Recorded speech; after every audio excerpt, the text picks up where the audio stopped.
I was sitting here reading from First John, no, actually, John 5, Yochanan 5, and something that really stuck out to me this morning was basically when Yeshua. So basically, in Yochanan 5, what was happening was Yeshua healed a man. He basically told him to pick up his bed and walk. He had an ailment. He was sitting by the waters waiting for the angel to come down.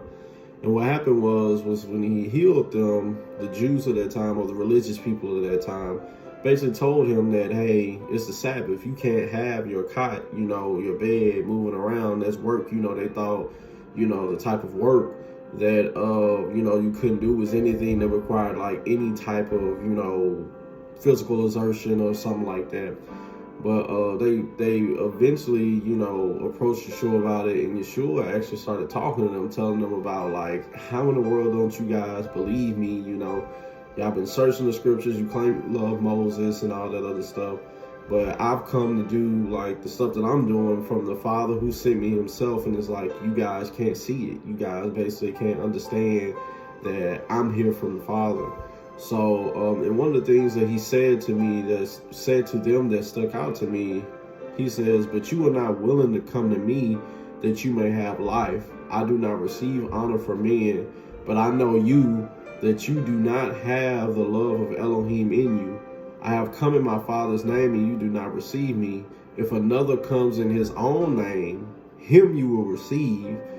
How can you believe who receives who receives honor from one another, and do not seek the honor that comes from only Elohim?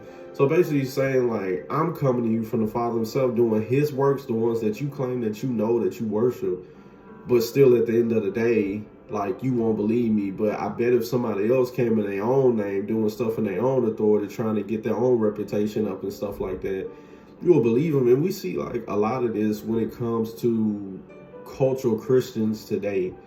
Like, one big example that stuck out to my mind when I saw this is just how people idolize celebrities, and basically almost worship them. Even Kanye West, he basically came for a minute, and it seemed like he was doing, stuff for the Lord and all this other stuff.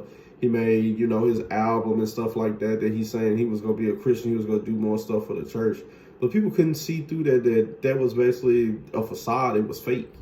But a lot of people went on talking about, let him come in, let him do this thing. They had him in all these churches, up in front of people talking, and there's people that have been in their ministry for years, and they won't let him on the stage, But just because his celebrity status, because we know the world government and the culture and religion, they're all mixed. They all go together. They all worshiping the same God.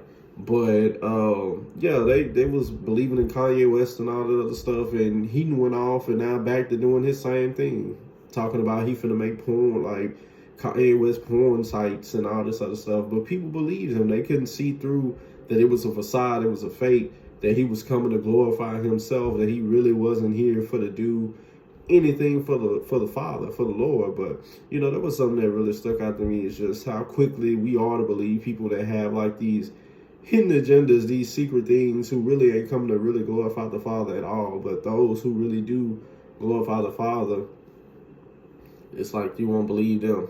But that's what I have.